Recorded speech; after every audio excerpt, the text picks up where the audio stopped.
on the Silver Jubilee celebration of Ananda Multimedia School. A special prayer was organized for the well-being of the esteemed founder of the institution, the nationally renowned educationist and the pioneer of Bijoy Bangla software, Mr. Mustafa Jabbar.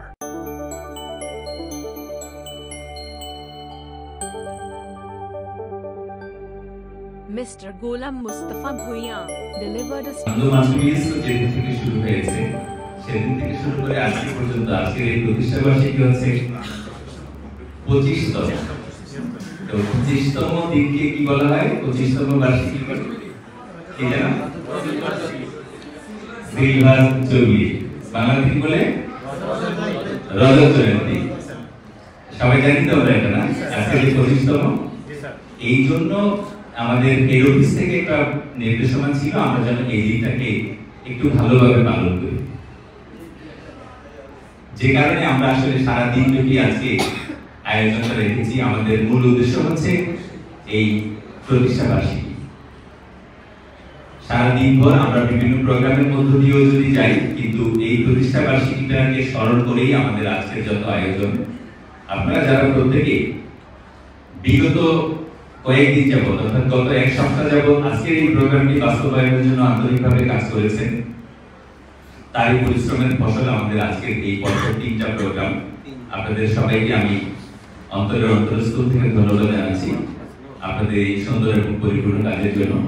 এবং সেই সকাল থেকে শুরু করে অনেকে 8টা, 8:30, 9টার সময় এসছেন, এখনো রাত্র আবার সেই অর্থাৎ 12 ঘন্টা কন্টিনিউয়াসলি অনেকে দূরে যাবেন। স্পেশালি আমাদের ম্যাডামরা যারা রয়েছেন তাদের দূরে যাওয়াটা আমি জানি যে অনেক কষ্টের, রাতের বেলা বাইরে থাকাটা। তারপরে যারা এসছেন তাদের জন্য আমি স্পেশাল থ্যাঙ্কস জানাচ্ছি, যারা আপনারা অনেকটা স্যাক্রিফাইস করে এখানে রয়েছেন। সেই সঙ্গে যারা আমাদের প্রতিষ্ঠানের প্রথম থেকে শুরু করে এই পর্যন্ত দীর্ঘদিন যাবত আমাদের সঙ্গে আছেন, আমি তাদের প্রতি কৃতজ্ঞতা জ্ঞাপন করছি যে আপনাদের অক্লান্ত পরিশ্রমের কারণেই আজকের আনন্দ মাল্টিমিডিয়া স্কুল এই জায়গায় এসেছে। যদি আপনাদের পরিশ্রম না থাকতো, অথবা যদি অবহেলা থাকতো, অথবা কোনো রকমের কনসারেন্সি যদি থাকতো, তাহলে আমরা এই জায়গাতে আসতে পারতাম না।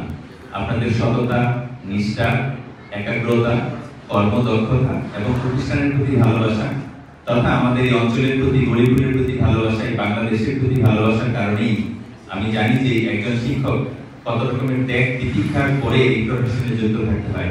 আপনারা এত সবকিছুর পরেও যে এখানে রয়েছেন একজন শিক্ষক হিসাবে এই মানুষ করার আঙিনায়, আমি সেই জন্য আবারও আপনাদের জন্য দোয়া করছি এবং আপনাদের কাছে আবারও কৃতজ্ঞতা প্রকাশ করছি।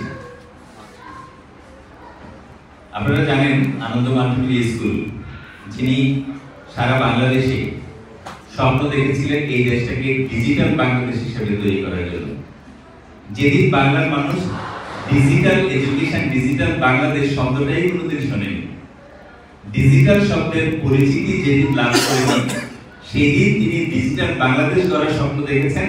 এবং ডিজিটাল বাংলাদেশ গড়তে হলে ডিজিটাল লোক তৈরি করা দরকার, এবং সেই জন্য ডিজিটালাইজ হিসেবে উনি একটা শিক্ষা প্রতিষ্ঠান চালু করেছেন 1999 সালে 24শে ডিসেম্বর গাজীপুরে। স্বপ্নদ্রষ্টারা সাধারণত এরকমই হয়, আমরা বলি যে তারা বিয়ন্ড দ্য ওয়াল দেখে সবসময় আউট অফ দ্য বক্স। আমরা যারা শুধু সামনের জিনিসটা দেখি তারা এটা না, তারা তার পিছনের জিনিসটাও দেখে। অনাগতকে যিনি এগিয়ে নিয়ে আসেন তাকে কি বলা হয়?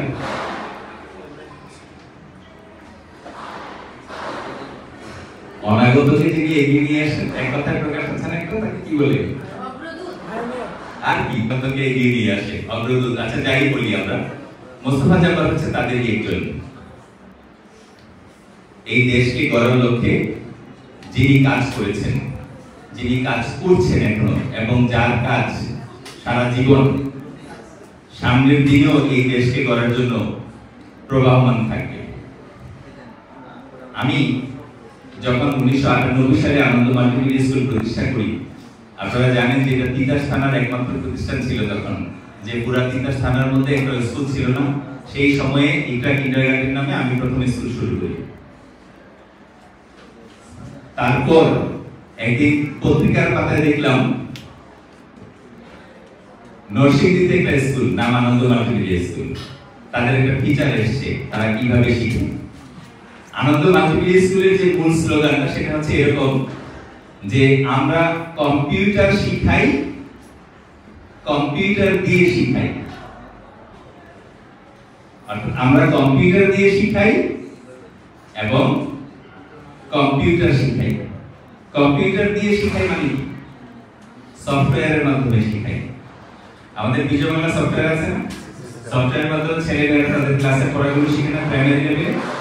স্যার সেটা তখনই স্বপ্ন দেখেছিলেন যে আমরা প্রতিটা বইয়ের সফটওয়্যার তৈরি করব। একটা বইয়ের সফটওয়্যার তৈরি করা ইজ নট ইজি, এটা অনেক অনেক কঠিন কাজ। তখনকার সময় আরো বেশি কঠিন কাজ ছিল, যে জন্য আমরা বলছি যে আমরা কম্পিউটার দিয়ে শিখাই। আর কম্পিউটার শিখাই মানে কি? মানে হচ্ছে কম্পিউটার কিভাবে চালাইতে হয় আমরা সেটা শিখাই। আমরা তাদেরকে কম্পিউটারে টাইপিং শিখাই, তাদেরকে আমরা এমএস ওয়ার্ড, এক্সেল, এক্সেস এই জিনিসগুলোকে শিখাই। তাদেরকে আমরা programming language C plus plus, Visual Basic, Python programming ল্যাঙ্গুয়েজগুলো তাদেরকে শিখাই। তাদেরকে আমরা ডিজাইনিং শেখাচ্ছি, তারা অ্যাডোবি ইলাস্ট্রেটর শিখছে, ফটোশপ শিখছে। তারা এই যে প্রতিটা জিনিস আমাদের এখানে শিখছে, অর্থাৎ আমরা তাদেরকে কম্পিউটারও শেখাচ্ছি। তাহলে কম্পিউটার দিয়ে শেখাই এবং কম্পিউটার শেখাই।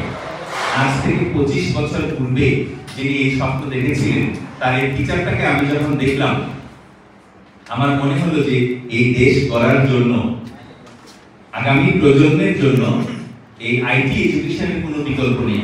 তাহলে যদি এমন একটা শিক্ষা পদ্ধতি আমাদের দরকার, এমন একটা প্রতিষ্ঠান আমাদের দরকার যারা আমাদেরকে এই সাধারণ এডুকেশনের পাশাপাশি, জেনারেল এডুকেশন যেটা তার পাশাপাশি তাদেরকে কর্মক্ষম করে গড়ে তুলতে এরকম একটা শিক্ষা ব্যবস্থার প্রয়োজন, যারা সাধারণ শিক্ষার পাশাপাশি তারা আবার এমন একটা কিছু শিখবে হাতে কলমে, যার মাধ্যমে তারা হয় বিজনেস করতে পারবে, এন্টারপ্রেনার হতে পারবে, অথবা নিজেরা চাকরি করতে পারবে।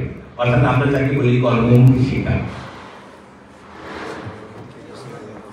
তার পরবর্তীতে আমি যখন আবার কিন্ডারগার্টেন শিক্ষার উপরে ডিপ্লোমা করি, তখন আমার মনে হয়েছে যে একটা ভালো জায়গা দরকার, যে যেখানে আমি আনন্দ মাল্টিমিডিয়া স্কুলকে যুক্ত করতে পারবো। যে জায়গাটাতে আমরা গরিপুরকে সিলেক্ট করেছি এবং গরিপুরবাসীর যথেষ্ট ভালোবাসা আমরা পেয়েছি, তাদের আমরা সহযোগিতা পেয়েছি, সে কারণে গরিপুরে আমরা তখন প্রতিষ্ঠানটা শুরু করতে পেরেছি। গরিপুরের প্রতিষ্ঠানটা শুরু করার পর আমরা যেভাবে আনন্দ মাল্টিমিডিয়া স্কুল, মোস্তফা জব্বারের সাথে আমাদের যে কন্ট্যাক্টটা ছিল যে কিভাবে আমরা প্রতিষ্ঠান পরিচালনা করব, এবং এই প্রতিষ্ঠান পরিচালনার জন্য আমরা যে পরিমাণ অর্থ স্যারকে দেওয়া দরকার ছিল আমাদের, আপনারা জেনে আশ্চর্য হবেন যে 25 বছরে ওই চুক্তি মোতাবেক আমরা স্যারকে 1 টাকাও দিই। স্যারও আমাদের কাছ থেকে 1 টাকাও নেই। কেন নেই? টাকার প্রয়োজন নেই কার? প্রত্যেকেই আছে, কিন্তু নেই। স্যার বলেছে যে আমি চাই আমাদের স্বপ্নের প্রতিষ্ঠানটা বড় হোক। এই জাতি প্রযুক্তি নির্ভর শিক্ষায় শিক্ষিত হবে, আমি সেটা চাই।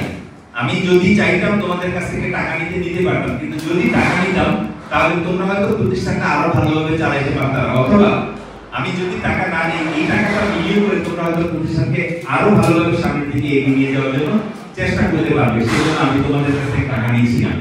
কোনো প্রকারের টাকা পয়সা না নিয়ে এই 21টা বছর স্যার আমাদেরকে যথেষ্ট পরিমাণে সব দিকে সহযোগিতা করেছেন। আমরা যে ধরনের সহযোগিতা চেয়েছি, আমরা প্রতিষ্ঠানের মান বৃদ্ধি করার জন্য পরামর্শ চেয়েছি, সেটা পেয়েছি। আমরা কম্পিউটারের স্যারের লেখা বইগুলো চেয়েছি, আমরা সেগুলো পেয়েছি। আমরা প্রশাসনিকভাবে যে সহযোগিতা দরকার আমরা সেগুলো পেয়েছি। আমরা যে সকল আইনি সহযোগিতা পাওয়া দরকার সেই সহযোগিতাগুলো পেয়েছি। অর্থাৎ কোন রকমের বেনিফিট নেওয়া ছাড়া সব ধরনের সহযোগিতা করার মতো একজন যিনি ব্যক্তি, তিনি হচ্ছেন মোস্তফা জব্বার স্যার। আপনারা অনেকেই হয়তো জানেন না যে আমরা সেই 21 বছর 22 বছর আগে 2002 সালে স্যারের এখানে গিয়েছিলাম। স্যারের যে অফিসে ছিল, যে টাইপের চেয়ার টেবিল বেঞ্চ কম্পিউটার ছিল, এখন স্যার সেই ধরনের সবকিছু রয়েছে। অথচ এর মধ্য দিয়ে স্যার বাংলাদেশ সরকারের একজন মন্ত্রী ছিলেন, মন্ত্রণালয়ের দায়িত্ব ছিলেন। আপনি চিন্তা করতে পারবেন যে বাংলাদেশের একজন মন্ত্রী তার সেই পুরাতন চেয়ার টেবিল 21 বছর যাবত, 21 না, আমিও তো দেখেছি 21 বছর, স্যারের সেই প্রতিষ্ঠান আরো বেশি, অর্থাৎ 30 থেকে 35 বছর যাবত একই চেয়ার টেবিলে বসে একই ধরনের ডেকোরেশন নিয়ে উনি প্রতিষ্ঠান চালাচ্ছেন। এটা চিন্তা করা যায় একজন মন্ত্রীর বেলা? আমরাই তো অনেক চেঞ্জ করে ফেলেছি আমাদের চেয়ার টেবিল। শুধু শিক্ষায় বিনিয়োগের জন্য অন্য কোনো দিকে মনোযোগ না দিয়ে নিজে অক্লান্ত পরিশ্রম করে আজকে পর্যন্ত উনি শিক্ষার জন্য কাজ করে যাচ্ছেন। বাংলাদেশ সরকার মনে করেছে তখনকার সময়ে যে এই দেশকে প্রযুক্তি নির্ভর করতে হলে আমাদের এমন একজন লোক দরকার যিনি প্রযুক্তি বিষয়ক এক্সপার্ট, যে জন্য একজন এমপি না হয়েও সরকার প্রধানমন্ত্রী, তৎকালীন প্রধানমন্ত্রী ওনাকে ধরে এনে মন্ত্রিত্ব চেয়ারে বসিয়েছেন। এটা আমাদের জন্য একটা গৌরবের ব্যাপার। এই দেশটাকে সুন্দরভাবে এগিয়ে নেওয়ার জন্য স্যার যে ত্যাগ দীক্ষা বরণ করে নিয়েছেন, আমরাও তাদেরকে ইন্সপায়ার্ড হয়েছি। স্যারের কাছাকাছি যাওয়ার কারণে এটা আমাদের সৌভাগ্য যে শিক্ষা খাতে বিনিয়োগ, নিজের সময়, নিজের শ্রম এবং নিজের অর্থ আমি আমার একজন মডেল হিসাবে, আইডিয়াল হিসাবে আমি স্যারকে ধরে নিয়েছি এবং তারই প্রচেষ্টায় আমিও চেষ্টা করেছি যে স্যার যেভাবে শিক্ষার প্রতি নিজেকে কন্টিনিউয়াসলি নিয়োজিত রেখেছেন সবকিছু দিয়ে, আমরাও চেষ্টা করছি বিষয়টাকে সেভাবে আমরাও যেন কন্টিনিউ করতে পারি, অর্থাৎ স্যারের স্বপ্নকে বাস্তবায়ন করে এই দেশটাকে যাতে একটা প্রযুক্তি নির্ভর দেশ হিসাবে আমরা গড়ে তুলতে পারি। আজকের এই দিনে আমরা সবাই মিলে দোয়া করব স্যারের জন্য, আল্লাহ পাক যেন স্যারকে সুস্থ রাখেন, আগামী দিনগুলোতে যেন উনি সুস্থ থেকে এই দেশটাকে সঠিক জায়গায় নিয়ে যাওয়ার জন্য, স্যারের স্বপ্ন বাস্তবায়ন করার জন্য আমরা যে সুযোগটা পেয়েছি এটা যেন স্যারের সংস্পর্শে আমরা দীর্ঘদিন যাবত পাই। আপনারা জানেন স্যারের বয়স 80+ কাছাকাছি, তো সেই ক্ষেত্রে তো এই বয়সে এসে একজন মানুষের আসলে এত কাজ করার কথা না। স্যার বলে যে আমি এখনো 15-16 ঘন্টা কাজ করি। আমাদের এখনো এই বয়সে আমরা প্রচুর রেস্ট, একটু কাজ করলে আমরা রেস্টের জন্য বিছানায় চলে যাই, আর স্যার দিনরাত পরিশ্রম করে যাচ্ছে শুধুমাত্র শিক্ষার মান বৃদ্ধি করার জন্য। আমি আশা করি যে আনন্দ মাল্টিমিডিয়া স্কুলের মাধ্যমে, অবদানের মাধ্যমে এই জাতি সারা জীবন স্যারকে স্মরণ রাখবেন। আমরা সবাই হচ্ছি একটা এই দলের সফরসঙ্গী, স্যারের স্বপ্ন বাস্তবায়নের জন্য, এই দেশটাকে সুন্দরভাবে গড়ে তোলার জন্য আমি, আমরা, আপনারা, আমরা সকলেই মিলে একসঙ্গে কাজ করছি। আজকের এই দিনে আমাদের প্রতিজ্ঞা থাকবে যে আগামী সুন্দর ভবিষ্যৎ নির্মাণের জন্য, এই দেশটাকে সঠিক জায়গায় নিয়ে যাওয়ার জন্য আমরা আনন্দ মাল্টিমিডিয়া স্কুলের স্বপ্ন বাস্তবায়নের জন্য কাজ করে যাব। আমরা চাই যে গরিপুরের মাধ্যমে সারা বাংলাদেশে যেন আমরা আমাদের এই জ্ঞানের আলোটুকু ছড়িয়ে দিতে পারি। আমাদের ছেলেমেয়েরা একদিন বড় হবে, তারা বিশ্ব জয় করবে। আমরা এখনই দেখছি যে আমাদের ছেলেমেয়েরা সারা বিশ্বব্যাপী যেখানেই যাচ্ছে তাদের ইংরেজি এবং প্রযুক্তি নির্ভর এই দুটো জ্ঞান থাকার কারণে তারা কেউই পিছিয়ে নেই। আমার অনেক স্টুডেন্ট আমার বাসায় এসেছে অস্ট্রেলিয়াতে, আমি দেখেছি যে তাদের সাথে কথা বললে যে অন্যান্য যারা বিভিন্ন জায়গা থেকে অস্ট্রেলিয়াতে স্টুডেন্ট বিষয় যায়, আর আমাদের স্টুডেন্টরা যারা গিয়েছে তারা সবার আগে চাকরি পাচ্ছে, তারা সবার আগে সব জায়গাতে যাওয়ার সুযোগ পাচ্ছে। তাদের কোনো কিছুর জন্য কারো সাহায্য সহযোগিতা নিতে হয় না, কারণ তারা আইটির জ্ঞানটাও তাদের ভালো আছে, ইংরেজির জ্ঞানও তাদের ভালো আছে, এই যুগের জন্য যেটা দরকার।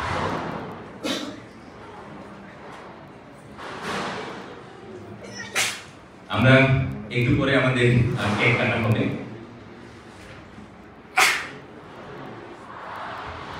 আজকের এই আলোচনাটা আমরা মুনাজাতের মাধ্যমে শেষ করতে চাই। স্পেশাল মুনাজাত হবে স্যারের সুস্বাস্থ্যের জন্য। আমরা স্যারের জন্য সবাই মিলে দোয়া করব। আমাদের ইংলিশ ভার্সনের সম্মানিত মাওলানা সাহেব রয়েছেন, উনি মুনাজাত পরিচালনা করবেন। আপনারা সবাই প্রাণ ভরে, প্রাণ থেকে দোয়া করবেন স্যারের জন্য আজকের এই 25তম সিলভার জুবিলিতে। স্যারকে যেন আল্লাহর বেশি দিন হায়াত দারাজ করেন, সেই সাথে আমরা যেন আমাদের স্বপ্ন বাস্তবায়নে স্যারকে আমাদের কাছে সবসময় পাই। আমি এই আশাবাদ ব্যক্ত রেখে আবারও পরিশেষে আপনাদের সবাইকে আমি আমার অন্তরস্থ থেকে ধন্যবাদ